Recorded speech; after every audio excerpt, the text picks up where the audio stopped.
Anish, welcome back to Grand Chess Tour, this time as a wild card. We're happy to see you in Zagreb. What is your mindset going into the tournament?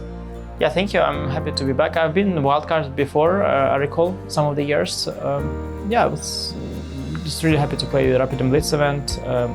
The beginning of the Grand Chess Tour was mostly the classical chess, and the early Grand Chess Tour introduction of Rapid Blitz was a little difficult for me. I was struggling with motivation for that. I thought it was not really serious. Everybody was focusing only on the classical at the time.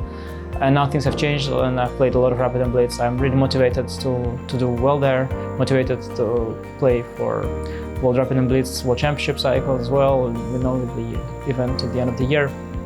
So I've played a lot of Rapid and Blitz before this. I played some smaller tournaments in the Netherlands, even played an event in Estonia, played online a lot, played in some matches with Hans.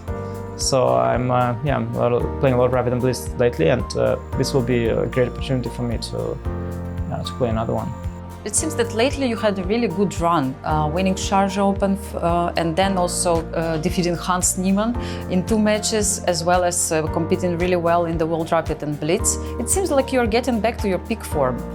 Yeah, I've had a streak of really good results. Before London, I mean, they were not very big or very important events, some of them, but I've won like 4 or 5 in a row, I think, which was remarkable because I usually don't win like many.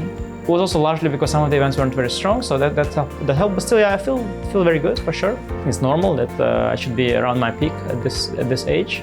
Of course, I have to sometimes a little bit adjust my routine because now we have kids at home and they're quite young. So probably my real peak logically should come in maybe 3 years. That's probably when I will really peak in terms of my level. I'll be 34, which is just before you get old as a chess player, and I'll have probably the best situation in terms of my experience and my home situation, so probably I'll peak in 3 years, but now I'm doing quite well, so that's good to see.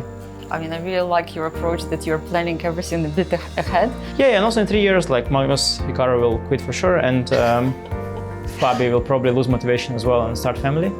So essentially I'll be dealing with kids who have already been disillusioned, like Abdusatorov and Pragnananda and Arjun. They will no longer be as excited as they are now. They will realize that they are basically peaking and that life is not just sunshine and roses. So I think, I'm gonna peak in 3 years, probably that's when I will become world champion too. Anish, you are a father of 3, and perhaps this question is the best to ask you. Now that Magnus is about to become a father himself, can you speak about the challenges he may face and what kind of challenges you faced during your chess career? Yeah, it's really interesting because the first child you have, it's a lot more emotionally overwhelming than what you actually need to do. Basically, there's not that much to do actually. It's all quite basic in terms of but it's the emotional part that is really, really difficult. Because if the child suddenly sneezes or something, you have total panic, and then you start to Google what if a baby sneezes, and then it says, is your baby under 3 months old? And you say yes, and it's like, okay, then immediately call the emergency, and then these kind of things are there. Also, you're just overwhelmed, and it will be difficult at first to structure your daily and routine, because you basically had a system for so many years where you're in the center of it and you're able to control your time properly, and with the child you have to restructure. So it will probably take some time until you're able to restructure your situation, Especially, I imagine, for someone like Magnus, because he had everything arranged so professionally. He's had managers and people taking care of everything, and he could just show up and play chess and prepare. And when you have a child, I think the manager won't really help you there unless you have a really good manager.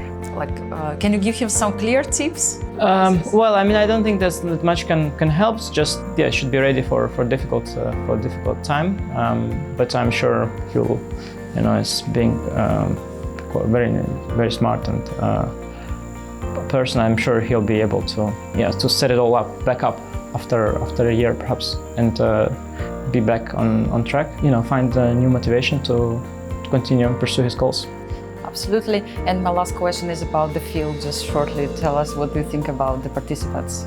Yeah, it's a good one because you sort of have some insight there that I don't know who is playing, but I already know a few participants. I saw Fabi today at breakfast. I saw father of Gukesh, so it's highly likely that Gukesh is playing, because otherwise why would his father be there? I also saw Gajewski, which is probably coach of Gukesh, so he's also probably not playing. So Gukesh is very likely in the tournament. Fabi is probably here playing as well. I knew Magnus and Šarić are there. This I knew. I knew that Magnus and Šarić are playing already before. Prepared for both of them, Magnus and Šarić. I saw Satorov too.